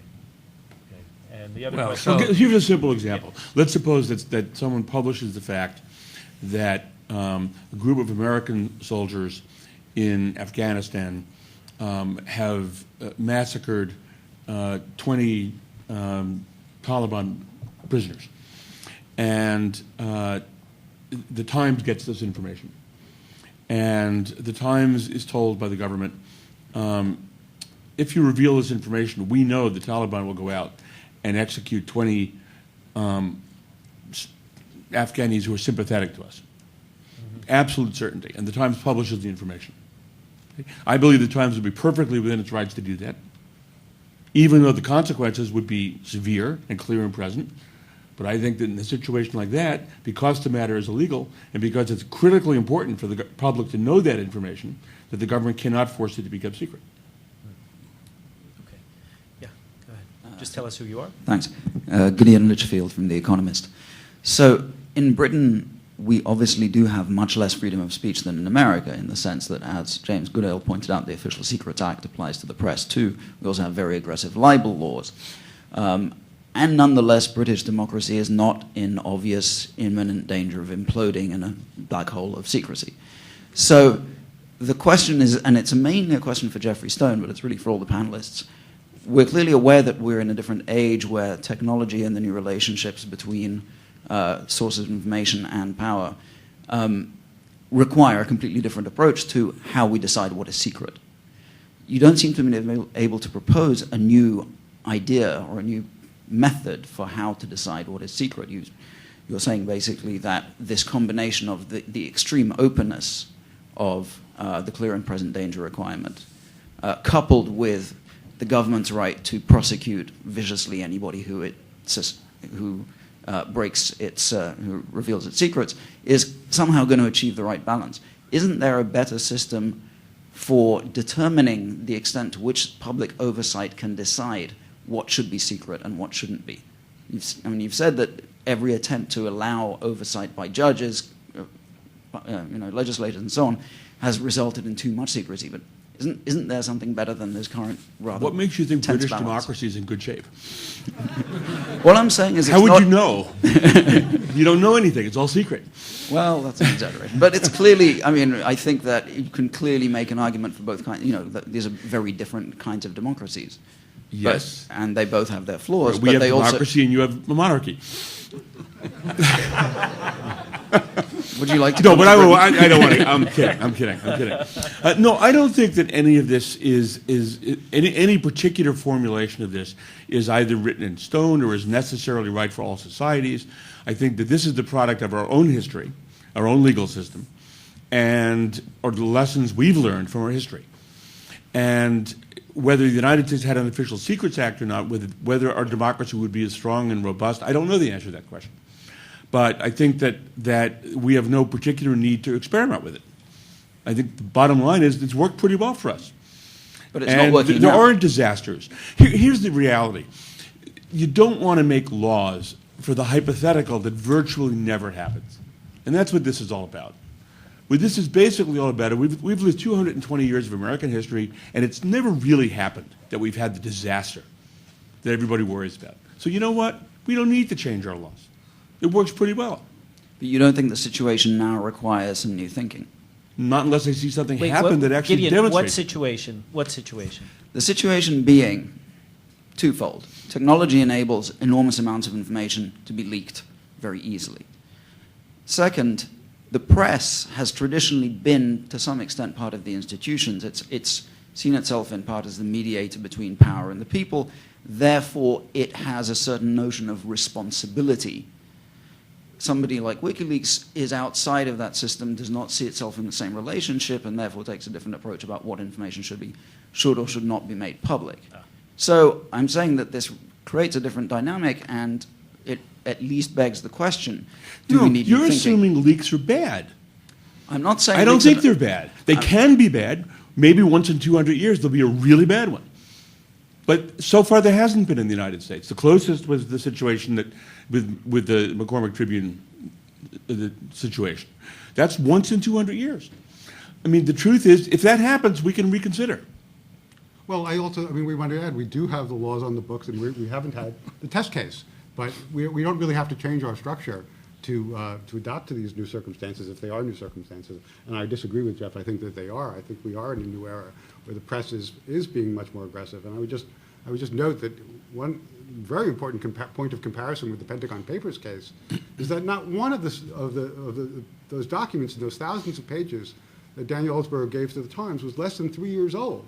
Those were historical materials. We're dealing now with operational programs that are being disclosed in current diplomacy. This is a very different era, and I think the public does and should have recourse, but I don't think we need to go to the direction of the Official Secrets Act to take recourse. Historical materials, by the way, one of the fallacies about the Pentagon Papers case, I think, is that the material was harmless. That's not true. I mean, the revelation, for example, that the United States had made secret deals with a variety of other countries to get them to help us in Vietnam seriously damaged our ability to make secret deals in the future. Now, that's not clear in present danger of grave harm that would satisfy the court. But it's not true that this was not harmful. It was harmful. And again, I think the situation you're worried about can be dealt with by the government taking much more stringent steps to figure out what secrets it really needs to keep and keeping them secret. I'm not begrudging the right of the government to keep things secret, but I think that if you give them too much power to keep things secret, then we'll just miss out on an awful lot of information that's valuable to us. I guess what I'm asking is, should there be a different process for determining what the government gets to decide should be secret?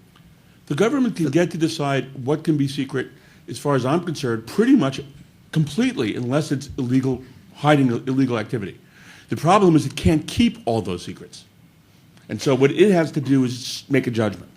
And the judgment it has to make is, what do we really need to keep secret? And that's what we should focus on. And that's not what the United States has done since the last 40 years. At the risk of beating this question to the ground, I think if I understand Gideon correctly, though, what he's saying is that there's always been this sort of unspoken but real balance where the press plays the so-called responsible role, and now, thanks to technology, the dispersion of our ability to publish, the potential is there for all of that to be bypassed. That's what I was pointing out before. The government has to be much more careful now Right. than it needed to be before.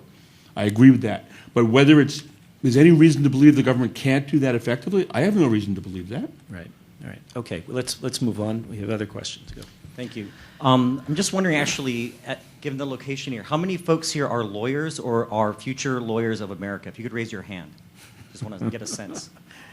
Awesome. They have to pass the bar. Okay, well, prospective future lawyers. So I guess following to Gideon's question, I kind of had this idea from the other angle, which is, what if we look at this from the other side of the First Amendment, or the end of it, which is about protecting the right to dissent, to peaceably assemble, and to address grievances. So where does Bradley Manning fit within that context of the law? and might not future lawyers want to work at changing or hacking the code, modifying the code of this country, so that we look at this as not about some pathological thing about how to fix something that's wrong, but how to enhance the right to dissent, which I think may be another way of phrasing Gideon's question. Well, Bradley Manning, like Daniel Ellsberg, as I noted, both signed secrecy agreements, which they then, learning of activity in the government that they wanted to bring to light, disclosed, violating those secrecy agreements. In effect, they are civil disobedience. They're choosing to put their conscience over their obligation to the law. And one of the things you do when you're a civil disobedient is to accept the consequences in a democratic society. And there, both of them actually tried to avoid their consequences and acted anonymously. They didn't go to the public and say, look, this is the information that I've learned. They hid, and until they were caught, both of them after a relatively brief period of time. Well, Ellsberg turned himself in. Well, he was wanted, and he was hiding underground for Right, for a but he period of did weeks. voluntarily Well, turn when himself it weren't, but he was hiding, and he did this all anonymously. That's true. So he was seeking to be a civil disobedient without paying the price. I have a somewhat different suggestion in response to the last 2 points. I would disagree with Jeff with respect to Pentagon Papers. I don't believe there was any proof there was any harm, but putting that That's aside... because you were the lawyer in the case. Oh, I see.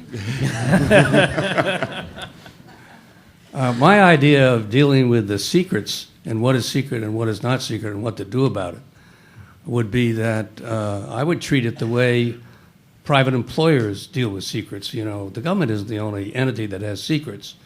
Corporations have secrets. But when a corporate employee leaks a secret, we don't prosecute that employee in the ordinary course. We fire him.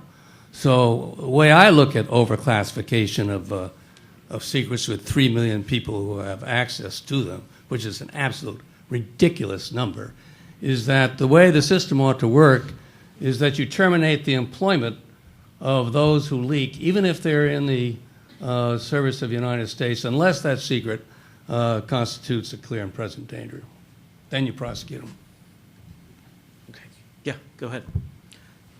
Hi, Abi Hassan.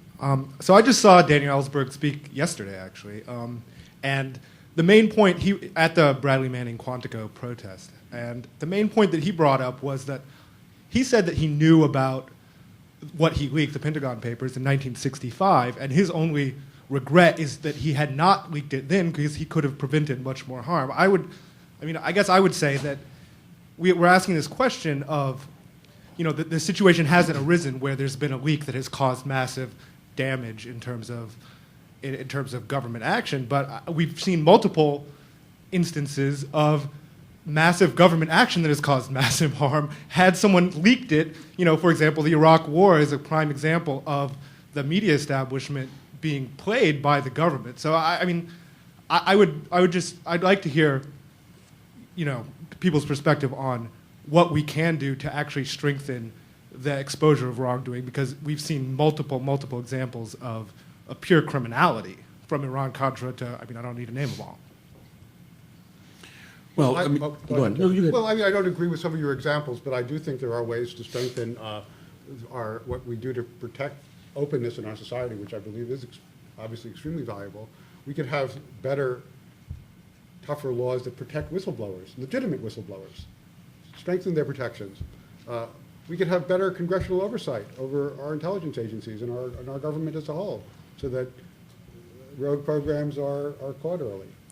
I don't think that disclosure to the press in every instance is the answer. There are other ways in a democracy to control its behavior, which do not involve placing the entire public at risk by disclosing secrets that are necessary. What's a legitimate whistleblower? Well, a legitimate whistleblower would be someone who had knowledge of an illegal action in the government. So only legal. Well, it could be also wasteful corruption. It could be wasteful. It could be there could be Bad policy? in the national security bad policy. It could be in the national security context. Was Bradley Manning a legitimate whistleblower?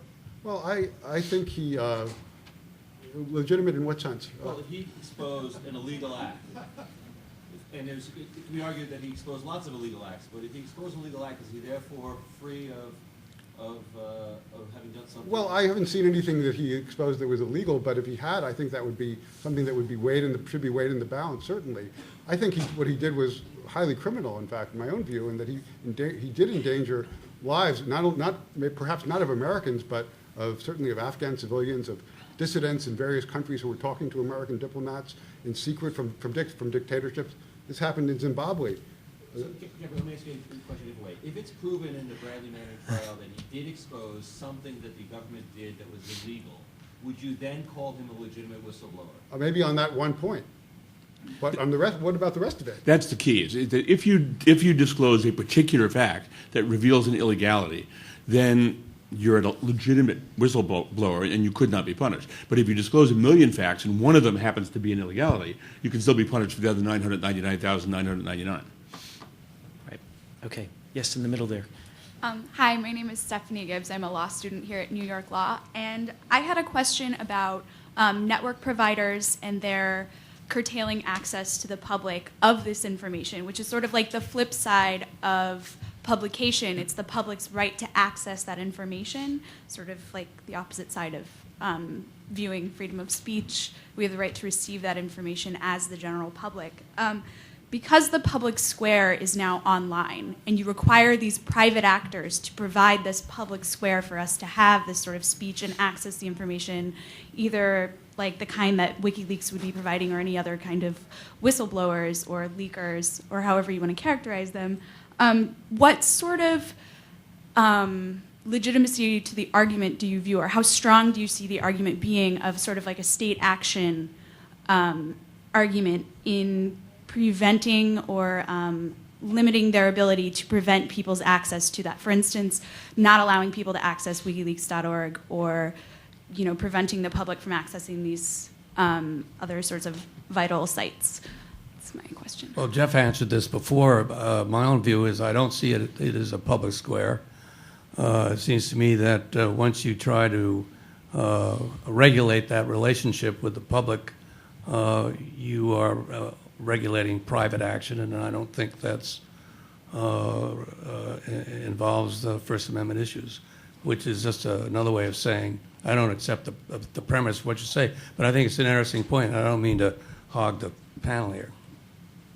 Well, I think private corporations can do what they like, but it does become a real problem when the government is leaning on the private corporations to deny access. And I agree with my colleague who's departed that you have this kind of extra legal effort to impose secrecy. I believe in secrecy, but not extra legal secrecy. And that would clearly be a move in that direction that would be very regrettable. And I think it did occur in this instance. I want to ask a variation on that because it's not a hypothetical. The Library of Congress, for a period, was denying access to anybody using its servers, including the public, going to the Library of Congress, looking up WikiLeaks.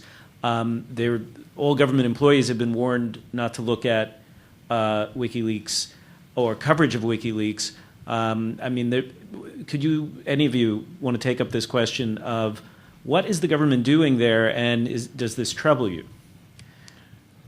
I mean, it struck me at the time as utterly insane.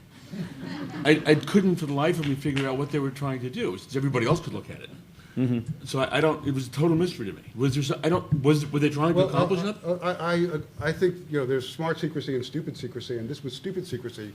But there is a rationale that is comprehensible, which is that the government is the legitimate declassifying authority, and until the government declassifies a document, you can't confirm that it's the material that's in it. And they were trying to maintain the fiction that this was still classified. Right. My understanding. They didn't want to confirm that, so that's what they were up to. But it was insane, which often happens with a vast secrecy system. Jim, you may know this, but my understanding is that the Pentagon Papers are still technically classified.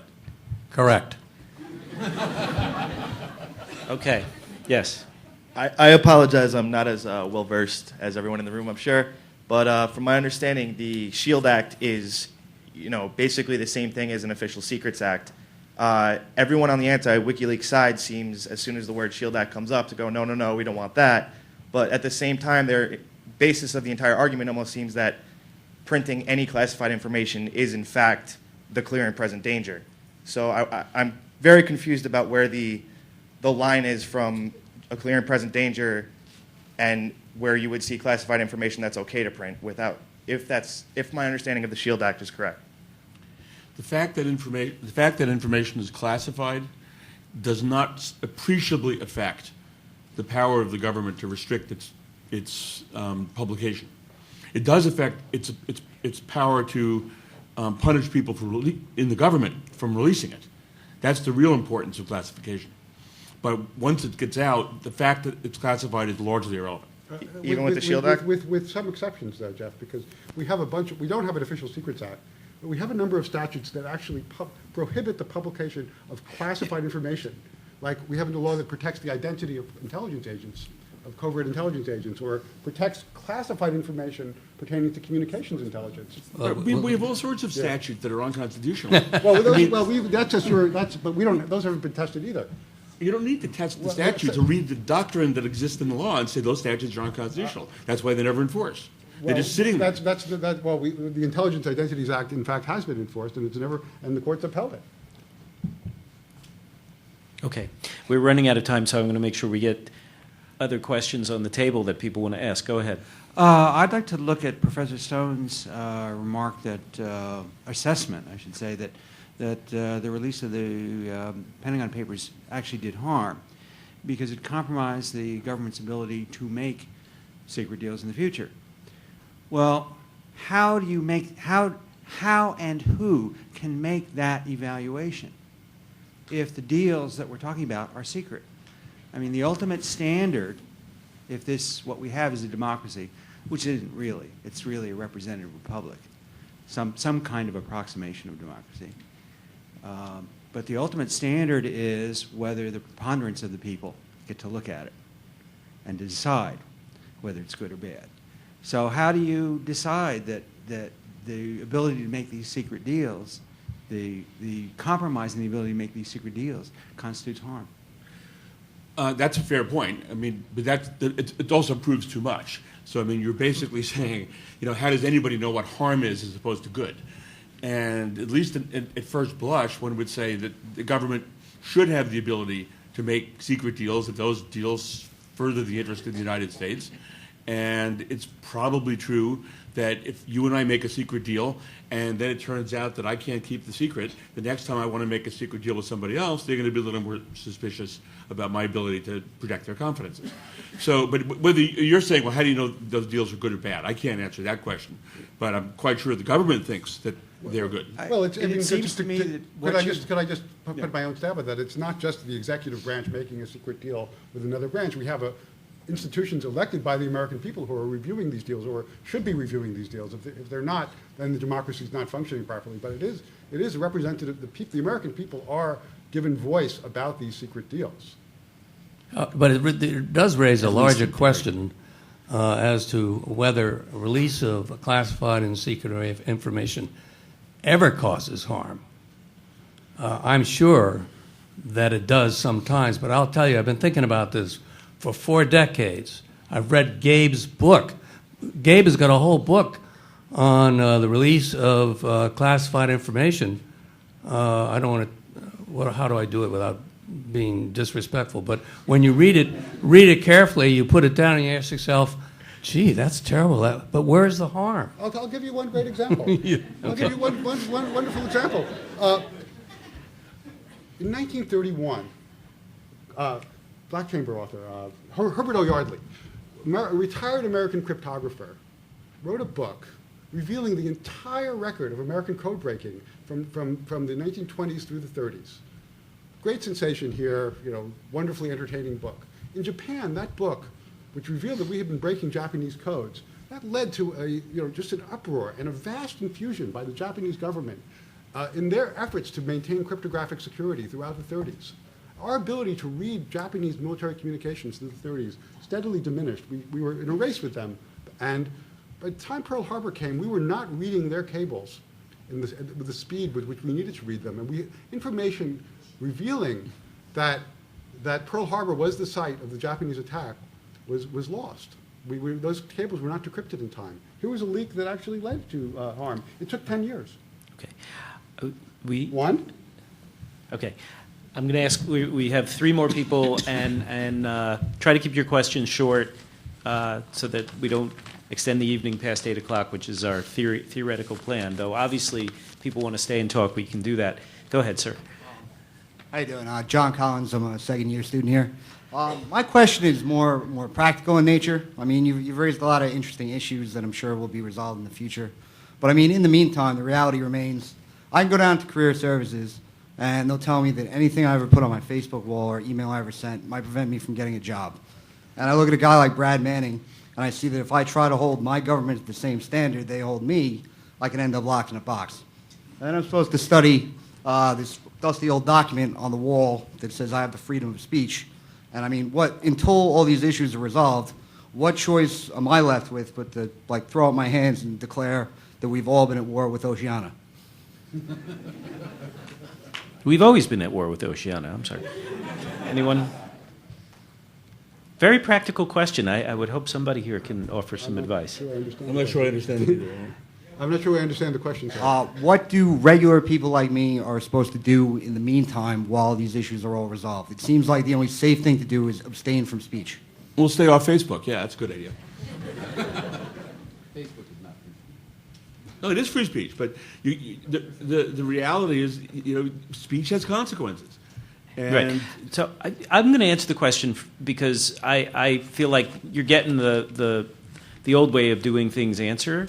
And my answer would be keep using Facebook and keep using all these other tools. When somebody emailed SIPA up at Columbia and warned the students not to say anything on Facebook about WikiLeaks, the response of the students there, many of whom were hoping to head into jobs in the Foreign Service, was to talk more about WikiLeaks on their Facebook pages.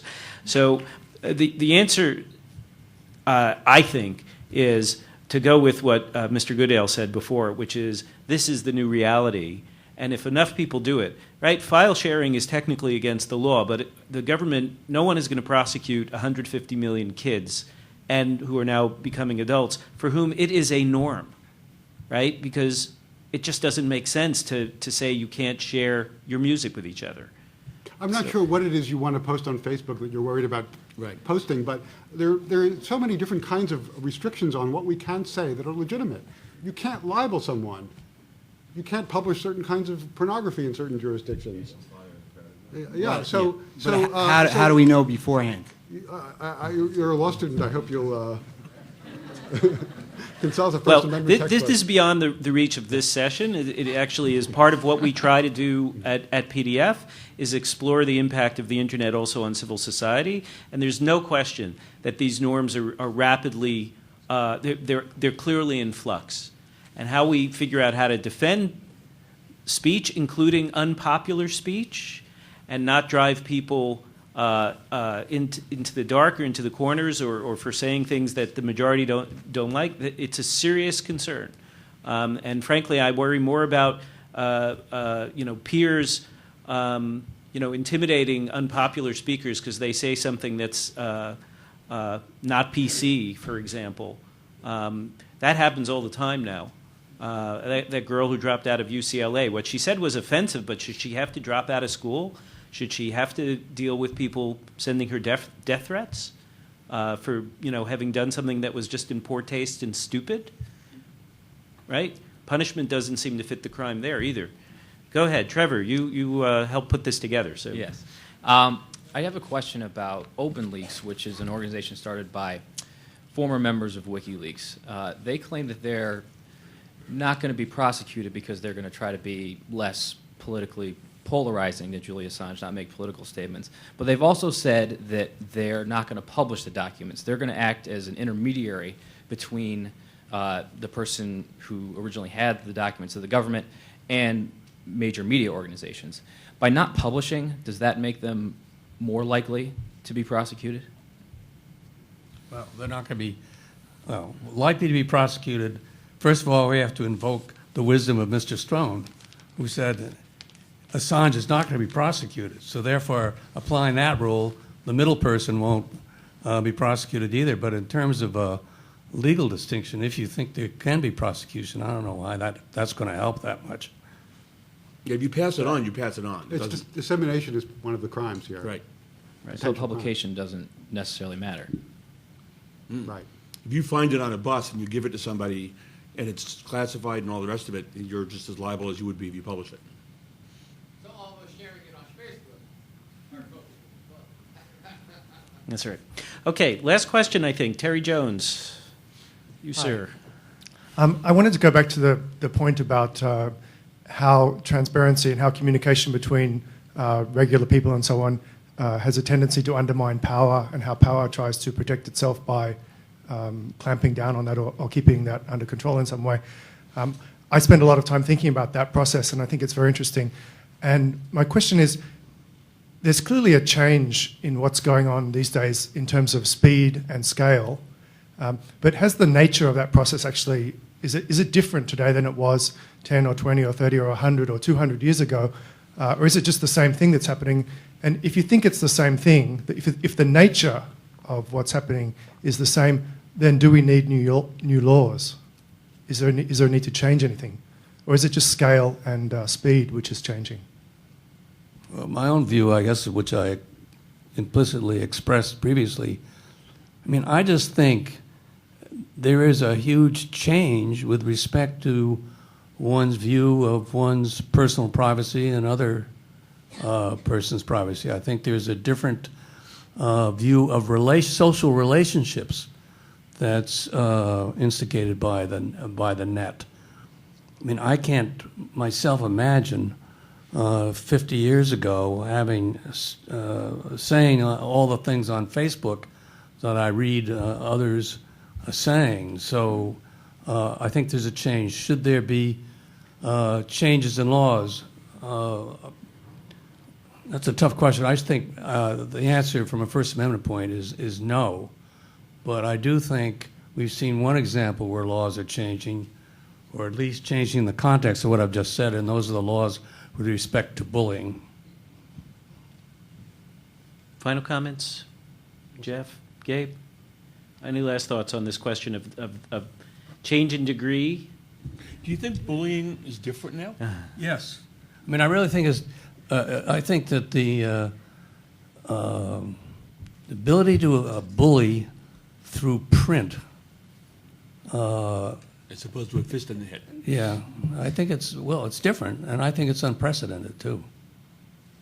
So you think the safe harbor provision may be in trouble? Well, that's a different question in a sense. We But all that seems to know be the place what the where safe harbor provision is. You're talking about 230? Yes, Section 230 of 230 permits law students to say terrible things about other law students if they're anonymous, and there's some pretty terrible cases out there.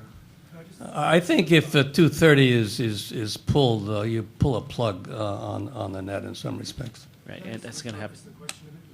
I was talking more about government reaction to what's going on, not so much about the personal stuff, but the government reaction. Is there anything different here? I think it looks like the nature is the same to me.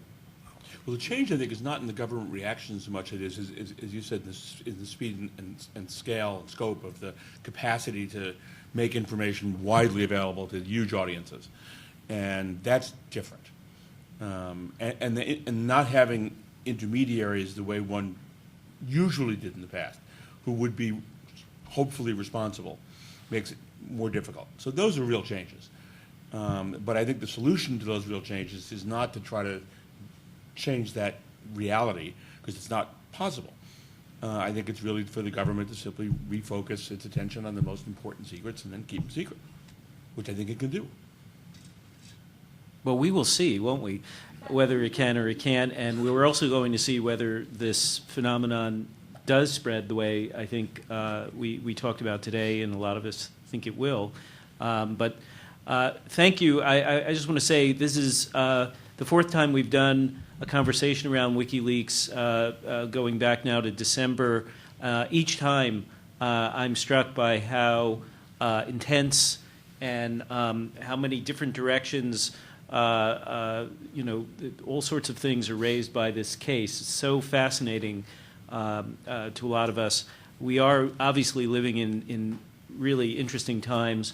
I want to thank our panel for illuminating many of But these I have issues. a question first. Yeah, go Was ahead. this the best? Of course it was the best. Every panel is the best.